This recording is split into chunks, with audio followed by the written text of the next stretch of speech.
fun to scare teens, right? Well, R.L. Stine thinks it's not as fun as it used to be because it's harder to scare teenagers these days than they were back in the day when he was writing Goosebumps. Right now, I think he's still working on Fear Street, but he has more obstacles now. And why is that? Well, he says it's because of one culprit, technology. When we have phones, we know too much. And if something's scary, we can just look it up. Or we could find our way home, or we could call and just nip these easy problems to solve. Where's the call coming from? Burbank. It's coming from Burbank. Yeah, it's not that scary. Yes, we have all of these great technologies at our disposal that could help remove some of the fear and doubt in our lives. Some of it, not all of it. And just to not spit in the face of R.L. Stine, but also to completely ignore what he said. There's a new movie out called Unfriended. It's a story kind of about cyberbullying. Yeah, the story of this young teenage girl and some unfortunate choices she makes that everybody makes and should be excused to make, but then unfortunately it gets captured on film and posted, and she ends up actually committing suicide because of the shame.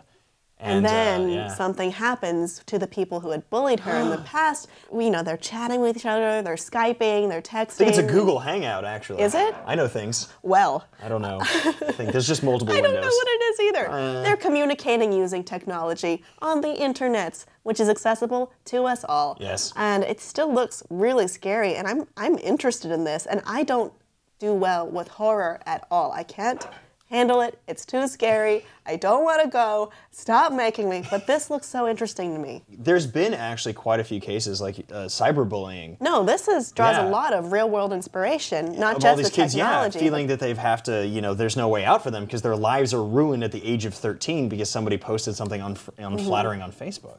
Well, I feel lucky that this wasn't so popular when I was a dumb teenager, because I've done some stupid things and I've done some embarrassing things. And you know what? A lot of it is on the internet.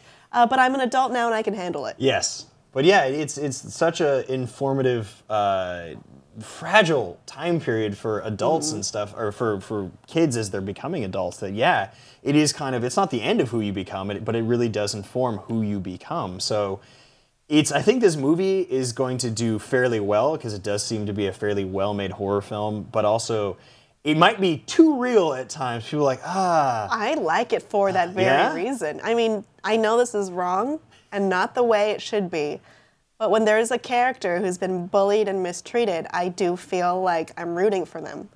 So, and then, and in that even trailer, if she's clearly the one doing horrible things, I'm kind of like, let's see where this goes. Let's see what's going to happen. And all the watching it, it does seem to have a supernatural flair about it.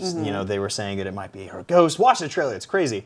But then they also have things of like, one of the characters is like somehow possessed and forced to stick his hand in a blender and stuff like that, and then shove his face, give himself a little exfoliating. So there does seem to be quite a bit of gore in this, but I'm excited for that. I might watch just those scenes because I am interested in how they do those things, because it does seem to be all shot on cell phone cameras and webcams. Like that one Modern Family episode, which isn't scary, but did incorporate technology. It's just awesome. Very inexpensively to make a huge profit, I'm sure. Yeah, you see billboards on, we were all Hollywood Boulevard. Chatting about it, talking about it. Like, we got to watch this episode, even though I don't watch this show all the time. This episode's going to be awesome. And it was.